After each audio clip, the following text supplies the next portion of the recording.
Livro Porcos na Sala. Capítulo 5. Como os demônios entram. Os demônios são personalidades más. Eles são seres espirituais. São inimigos de Deus e também do homem. O objetivo deles, nos seres humanos, são tentar, enganar, acusar, condenar, pressionar, corromper, insistir, opor-se, controlar, roubar, afligir, matar e destruir. Tem de haver uma brecha. Em outras palavras, não se pega um demônio andando por aí na rua por acidente. Encontra-se com um deles procurando uma casa. Pela organização do seu reino, Satanás torna-se capaz de atacar cada um de nós pessoalmente. Não há uma pessoa na face da terra que escape de sua tentação. Ele tem um plano para destruir cada criatura. É espantoso reconhecer que você e eu somos alvos dele. Mas como é que ele consegue entrar? A primeira é a porta do pecado. A porta de entrada dos demônios pode ser aberta pela própria pessoa por meio de pecados, tanto quanto de omissão ou de comissão. No livro de Atos, lá no capítulo 5, lemos sobre um casal chamado Ananias e Safira. Eles venderam certos imóveis e a renda total seria destinada à igreja. Mas sendo eles tomados por cobiça, resolveram ficar com uma parte do dinheiro. E para esconder esse ato, eles inventaram uma mentira. Mas de modo sobrenatural, Pedro recebeu uma palavra de conhecimento a respeito daquela mentira e perguntou a Ananias o porquê que ele tinha se aberto ao diabo. Por causa do seu pecado, Ananias e Safira abriram-se para receber os espíritos de cobiça, mentira e engano. A mesma coisa pode acontecer com qualquer pessoa que peque premeditadamente. Em Gálatas 5 encontramos uma lista das obras da carne. Inclusive os pecados de adultério, impureza, lascívia, feitiçaria, ódio, ira, dissensão, inveja, homicídios, bebedeiras e etc. Por minhas experiências em libertação, tenho encontrado demônios que correspondem a cada uma dessas classificações. E então, qual é a relação entre as obras da carne e as obras demoníacas? Quando a pessoa se rende à tentação, ela peca na carne. Por meio de tal pecado, a porta está aberta para a invasão do inimigo. Assim, ela tem um problema sério: a carne e o diabo. A solução tem duas partes: a crucificação da carne e a expulsão dos demônios. Um exemplo clássico de uma porta aberta pelo pecado de omissão é a falta de perdão.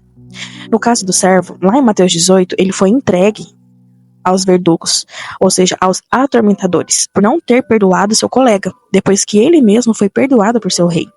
Deus nos adverte que todos os que experimentam o seu perdão e recusam perdoar os outros serão entregues aos atormentadores. Que designação poderia ser mais clara do que atormentadores? A falta de perdão abre a porta ao tormento, ao ressentimento e ao ódio, tanto quanto outros espíritos da mesma parentela. Os espíritos maus não têm nenhum senso de justiça. Eles nunca hesitam em aproveitar os momentos mais fracos da nossa vida. Uma criança é completamente dependente dos outros para sua proteção. Sem dúvida nenhuma, a maioria dos demônios encontrados em meu ministério de libertação tem conseguido entrada nas pessoas durante a infância. Os pais cristãos devem entender sua responsabilidade de proteger seus filhos, tanto quanto de libertá-las da opressão demoníaca. Uma das primeiras perguntas feitas no período de aconselhamento pré-libertação é: como eram suas relações com seus pais quando você era criança? E na maioria dos casos, isso abre porta para recordar as queixas contra os pais. Muitas vezes tenho ouvido respostas do tipo: meu pai era um alcoólatra. Eles continuam relatando vários medos associados com essa situação no lar. Houve insegurança, acompanhada pela pobreza, resultado do divórcio do pai. Uma criança criada num ambiente desses fica envergonhada com a situação. O jeito mais rápido para entender quais foram as portas deixadas abertas e encontrada dos demônios é ouvir a história da infância da pessoa. Múltiplos casos têm sido encontrados nos quais espíritos maus vieram habitar nas pessoas pelo artifício da herança. Se uma criança é informada de que ela é igual aos seus pais e que vai herdar suas fraquezas, ela se torna vulnerável. Minha mãe era uma pessoa bem nervosa quando eu era menino. Ela sofreu um esgotamento nervoso. Fiquei com medo de sua fraqueza e que isso fosse a minha herança. O medo de ficar nervoso, de fato, abriu-me a essa realidade. Meus nervos começaram a enfraquecer. Era como se fosse algo estranho que estivesse dentro do meu corpo, se movendo lentamente. Fiquei muito fraco e sem capacidade para cumprir os meus deveres. O médico, ele me receitou barbitúricos, que me fizeram sentir tanto sono que eu tinha que ir para a cama dormir. Meus deveres se acumulavam e eu ficava muito nervoso. Eu estava numa escada rolante, sem um meio de escapar. Várias vezes eu quase desisti do pastorado. 5 anos atrás, eu fui liberto do demônio dos nervos e dos espíritos relacionados com ele. Acabaram-se os nervos que engatinhavam dentro de mim, e também as drogas. Os demônios que diziam que eu tinha de ser como minha mãe eram mentirosos. Se deixarmos, Satanás nos dará nossa herança. Mas o salmista disse de Deus: escolheu-nos a nossa herança. Salmos 47, 4. Eu conheço outros como eu, que aceitaram as mentiras e os medos proferidos pelo diabo. Muitas pessoas são derrubadas pelo medo da fraqueza mental, porque um dos pais sofreu esse problema e o diabo diz a ela: isso é sua herança. Você sabia que alguém pode ficar tão obcecado pelo medo da doença mental que acaba ficando hospitalizado? Sim. Tenho visto muitas pessoas libertas desse tipo de medo atormentador. Meu próprio pai faleceu de um ataque cardíaco. Minha mãe estava morrendo do coração. Tios e tias tinham falecido com a mesma doença. O diabo falou comigo que essa era a minha herança. Eu fui ao médico para fazer um check-up e ele perguntou sobre minha família e a saúde deles. E ao ouvir que tinha uma doença do coração na família, ele disse que provavelmente eu sofreria da mesma maneira. Quando sofri o ataque, ao fazer 46 anos, fiquei hospitalizado por dores no tórax. Alguém me deu um remédio e a dor passou num instante. O médico não achou nada errado no meu coração, mas tinha certeza de que eu tinha sofrido um ataque do coração. 2 meses mais tarde, eu tive um segundo ataque. Isso aconteceu num domingo de manhã, e ao me levantar, nessa época, eu já tinha aprendido sobre a operação dos espíritos demoníacos. Avisei a congregação que tinha marcado para aquela tarde uma reunião de oração, que eles iriam ministrar a libertação em mim, expulsando o demônio do ataque cardíaco. Isso foi há 5 anos, e nunca mais senti dor nenhuma no meu peito, e nunca mais vou sofrê-la. Não aceito a herança do que o diabo fala, mas aceito a cura e a saúde do Senhor Jesus. Capítulo 6. Como determinar a necessidade da libertação? A presença e a natureza dos espíritos imundos podem ser reconhecidos por 2 métodos principais. O primeiro é o discernimento. Lá em 1 Coríntios 12:10, cita discernimento de espírito como um dos 9 dons sobrenaturais do Espírito Santo. Um exemplo da operação do dom de discernimento de espíritos aconteceu comigo 2 dias depois do meu batismo com o Espírito Santo. Fui convidada a dar meu testemunho numa reunião da organização Full Gospel Business. E fiquei sentado no palco. Bem no último banco daquele enorme salão estavam vários hippies. Um deles levantou-se para chegar à frente, mas 2 de seus colegas o seguiram. Enquanto eu estava olhando o primeiro rapaz, senti uma dor aguda no estômago, como se tivesse recebido um soco. Virando-me para o desconhecido ao meu lado, perguntei em voz baixa: aquele rapaz está no Espírito do Senhor? Ele respondeu: não sei, mas não parece coisa boa não. E eu disse: ele está endemoniado. O irmão continuou dizendo: talvez você tenha o dom do discernimento. Só que com uma confiança como eu nunca tinha sentido antes, eu respondi para ele: eu não sei o que eu tenho, mas eu sei o que ele tem. Ele tem um demônio. Só que naquela época eu não sabia quase nada sobre os dons do Espírito Santo e também não tinha estudado nada sobre espíritos demoníacos. Por coincidência, o hippie subiu ao palco, pegou o microfone e levantou as mãos dizendo: eu sou o caminho, pois sou Jesus. Assim, todo mundo reconheceu que ele tinha um demônio. Enquanto ele voltava para o lado de seus amigos, já na beira do palco, várias pessoas no auditório se levantaram e repreenderam o demônio nos 3 rapazes. Ninguém os estava tocando, mas eles caíram no chão, derrubando um por um, em um poder invisível, o poder do Espírito Santo.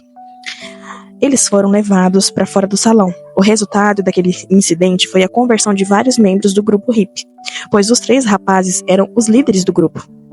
O segundo método é a revelação, para reconhecer a presença e a natureza dos espíritos maus. Por revelação, se entende simplesmente a observação do que os espíritos estão fazendo à pessoa. Quando Jesus andou aqui na Terra, ele reconheceu que o povo estava bem a par da existência dos demônios. Jesus não tinha de os ensinar sobre a existência dos espíritos malignos, nem explicar como eles poderiam habitar no corpo humano, porque isso já era conhecido por todos. Um exemplo disso é encontrado no Evangelho de Marcos, no capítulo 7, no versículo 24. Uma mulher cirofinécia veio a Jesus com um apelo para que ele expulsasse um espírito imundo da sua filha. No Evangelho de Mateus, no registro paralelo, a mãe diz: minha filha está horrivelmente endemoniada. Como é que ela sabia disso? Ela sabia pelos sintomas. Podemos aprender hoje como descobrir ou discernir espíritos maus pelo que eles estão fazendo com a pessoa. Alguns dos sintomas comuns de que há demônios habitando em alguém são Primeiro, problemas emocionais. Distúrbios emocionais que persistem e que ocorrem periodicamente. Os distúrbios mais comuns são ressentimento, ódio, raiva, rejeição, sentindo-se não desejado ou não amado, pena de si mesmo, ciúmes, depressão, ansiedade, inferioridade e insegurança. O segundo sintoma são os problemas mentais, distúrbio na mente ou nos pensamentos, tais como tormento mental, protelação, acomodação, confusão, dúvida, racionalização e perda de memória. O terceiro sintoma são problemas vocais. Língua descontrolada, inclui mentiras, maldição, blasfêmia, crítica, zombaria, maledicência e mexerico. O quarto sintoma são problemas sexuais, decorrentes de pensamentos e atos impuros do sexo. Estes incluem experiências sexuais fantasiosas, masturbação, cobiça, perversão, homossexualidade, incesto, adultério, caráter provocante e prostituição. O quinto sintoma são os vícios. Os mais comuns deles são drogas, álcool, nicotina, remédio, cafeína e comida. O sexto sintoma são as enfermidades físicas. Muitas enfermidades e aflições têm sua origem como os espíritos de enfermidade. Quando um demônio de enfermidade é expulso, há necessidade de orar pela cura de qualquer dano feito por ele. Assim, há uma relação entre a libertação e a cura. O sétimo sintoma é o erro religioso. Qualquer envolvimento em erros religiosos podem abrir porta para demônios. Os objetos e a literatura da religião errada têm sido como um imã, trazendo os demônios para dentro das casas, mesmo que a pessoa não perceba. Entre elas está religiões falsas, por exemplo, religiões orientais, religiões pagãs, filosofias, ciências mentais. E isso inclui interesse por yoga e karatê, que não podem ser divorciados da adoração pagã. Isso inclui também seitas cristãs, como, por exemplo, o mormonismo, testemunha de Jeová, unidade e outras. Tais seitas negam ou confundem a necessidade do sangue de Cristo como meio de redenção e salvação. As seitas incluem clubes, sociedades e agências sociais que usam religião, as escrituras e até Deus como fundamento, mas elas omitem o sangue e a redenção. Todos os cultos desse tipo são chamados de religião sem sangue, tendo forma de piedade, negando-lhes entretanto o poder. Foges também destes, está escrito lá em 2 Timóteo 3:5. O terceiro perigo é o ocultismo e espiritismo. Sessão espírita, feitiçaria, magia, levitação, necromancia, escrita automática, percepção extrasensorial, hipnose, horóscopo, astrologia, adivinhação e muitas outras. É proibido qualquer método para procurar conhecimento, sabedoria, liderança e poder sobrenatural, senão por Deus. Outra porta que eles podem entrar é através de doutrinas falsas. Lá em 1 Timóteo 4:1, fala de um grande aumento de erros de doutrinas promovido por demônios de engano e sedução que iria acontecer nos últimos dias. Essas doutrinas estão designadas para atacar a humanidade e a divindade de Jesus Cristo. Além disso, negar a inspiração das Escrituras, distrair os cristãos daquilo que o Espírito Santo está fazendo nos dias de hoje e criar desarmonia no corpo de Cristo. Criar confusão na igreja através de obsessão por doutrinas, junto com a compulsão de propagá-las. Inchar com orgulho o senso de superioridade por causa da revelação, fazendo a pessoa resistente ao ensino. Encaminhar alguém a coisas espirituais por meio de atividades enfaticamente carnais. Capítulo 7. Condições necessárias para a libertação. Basicamente, são as seguintes condições necessárias para alguém ser liberto. Primeiro, honestidade. Quem espera receber de Deus a bênção da libertação tem de ser honesto consigo mesmo e com Deus. Por falta de honestidade, certas áreas da vida ficam encobertas pelas trevas, e os espíritos demoníacos prosperam nas trevas. A honestidade ajuda a trazê-los à luz. Qualquer pecado oculto sem arrependimento dá aos demônios todo o direito para ficarem onde estão. Peça a Deus que o ajude a ver sua própria pessoa como ele mesmo a vê e traga à luz qualquer coisa que não seja dele. Salmo 32:5 diz: Confessei-te o meu pecado e a minha iniquidade não mais ocultei. Disse: Confessarei ao Senhor as minhas transgressões, e tu perdoastes a iniquidade do meu pecado. A segunda condição é a humildade. Isso envolve o reconhecimento da sua dependência de Deus e das providências para a libertação. Tiago 4:6 diz que Deus resiste aos soberbos, mas dá graça aos humildes. Sujeitai-vos, portanto, a Deus, mas resisti ao diabo, e ele fugirá de vós. Uma franqueza completa deve ter também os servos de Deus que ministram a libertação. Tiago 5:1 diz: confessai, pois, os vossos pecados uns aos outros. A terceira condição é o arrependimento. O arrependimento consiste em virar as costas ao pecado e a Satanás. Devemos odiar todo o mal e deixar de concordar com ele na nossa vida. Amós 3:3 diz: andarão dois juntos e não houver entre eles acordo? Você tem de detestar os seus pecados. A libertação não é para ser usada meramente para alcançar um alívio dos problemas, mas para tornar-se semelhante a Jesus, através da obediência a tudo que Deus requer. O arrependimento exige a confissão de todo pecado. Ele apaga todos os direitos legais dos espíritos maus. A quarta condição é a renúncia. Renunciar é abandonar o mal. Renunciar é uma opção que nasce do arrependimento. O desenvolvimento dos frutos dignos de arrependimento envolve muito mais do que palavras. É a demonstração de arrependimento a evidência de que alguém verdadeiramente deixou seus pecados. Por exemplo, se alguém se arrepende da luxúria, talvez tenha de destruir material pornográfico. Se for erro religioso, talvez tenha que destruir toda a literatura e coisas relacionadas com este erro. Renúncia significa um desligamento por completo de Satanás e de todas as suas obras. A quinta condição é o perdão. Deus livremente perdoa a todos os que confessam seus pecados e pedem perdão por meio do seu Filho. 1 João 1,19. Ele espera que nós perdoemos a todos os que nos maltratam, seja quem for. Mateus 6,14 diz: porque se perdoardes aos homens as suas ofensas, também vosso Pai Celeste vos perdoará. Se porém não perdoardes os homens e suas ofensas, tampouco vosso Pai vos perdoará as vossas ofensas. A sexta condição é a oração. Peça a Deus que o liberte em nome de Jesus. Joel 2,32 diz: e acontecerá que todo aquele que invocar o nome do Senhor será salvo. A sétima condição é a batalha. A oração e a luta são duas atividades separadas e distintas. A oração é dirigida a Deus e a luta é contra o inimigo. Nossa luta contra os poderes demoníacos não é carnal, mas é espiritual. Leia Efésios 6, do 10 ao 12. Use as armas de submissão a Deus, o sangue de Jesus Cristo, a palavra de Deus e seu próprio testemunho como crente. Identifique os espíritos, enfrente-os diretamente pelo nome, com voz de autoridade e com fé. Mande-os embora em nome de Jesus Cristo. Entre na luta com determinação, confiante na vitória. Porque Jesus não falha, Ele é o libertador. Marcos 16:17 diz que estes sinais hão de acompanhar aqueles que creem. Em meu nome expulsarão demônios. Capítulo 8. Como conservar a libertação. Apresentamos a seguir as condições a serem observadas para que a libertação seja mantida. Capítulo 8. Como conservar a libertação. Apresentamos a seguir as condições a serem observadas para que a libertação seja mantida. A primeira condição é revestir-se de toda a armadura de Deus. A armadura espiritual do cristão está descrita lá em Efésios 6:10. As 7 peças da armadura. Primeiro, cingi-vos com a verdade, revestindo-vos da couraça da justiça, calçai os pés com a preparação do evangelho da paz, embraçando sempre o escudo da fé, o capacete da salvação, a espada do Espírito que é a palavra de Deus, orando em todo o tempo no Espírito.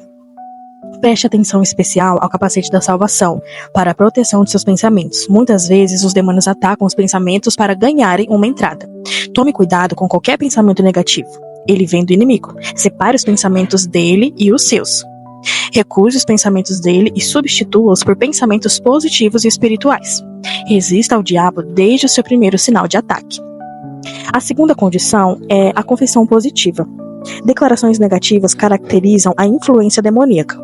Confissão positiva é fé expressada. Confesse aquilo que a palavra de Deus diz. Qualquer outra declaração abrirá a porta ao inimigo. A terceira condição é permaneça nas Escrituras. Jesus resistiu às tentações de Satanás pelo uso da Escritura. A palavra é um espelho para a alma. É uma lâmpada para os pés para saber o caminho. É um purificador. É como uma espada de 2 gumes.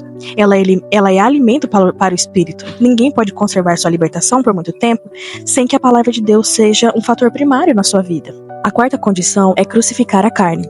Tome a sua cruz diariamente e siga Jesus. Quebre os hábitos ligados com espíritos do mal. Se os vícios e desejos não são entregues aos pés da cruz, o caminho para a volta dos demônios está aberto.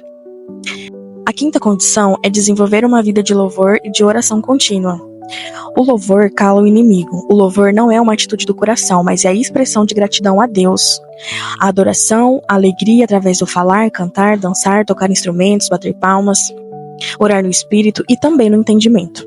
Lá em 1 Coríntios 14 diz orar sem cessar. A sexta condição é manter uma vida de comunhão em um ministério espiritual. É a ovelha que anda desgarrada que está em maior perigo. Procure cumprir sua função dentro do corpo de Cristo. Deseje os dons espirituais e deixe-os operarem através de você dentro do corpo de Cristo. Mantenha-se submisso à autoridade. A sétima condição é entregar-se por completo a Cristo. Determine que cada pensamento, cada palavra, cada ação refletirá a natureza de Cristo em você. Permaneça em Cristo de modo que os frutos do Espírito possam fluir em abundância. Os espíritos demoníacos são inimigos do fruto do Espírito. A fé e a confiança em Deus são as armas mais poderosas contra as mentiras do diabo. Cumprindo estes 7 itens, a sua casa, ou seja, a sua vida, ficará repleta da presença de Deus, depois da limpeza dela. Demônio nenhum poderá voltar nem trazer outros com eles. Se por acaso um espírito, por um truque ou outro, conseguir entrar, faça de tudo para expulsá-lo o mais depressa possível. A ordem para sair pode ser dada por você mesmo ou por outro crente. Se outras áreas de atividade demoníaca são descobertas, procure o Ministério de Libertação.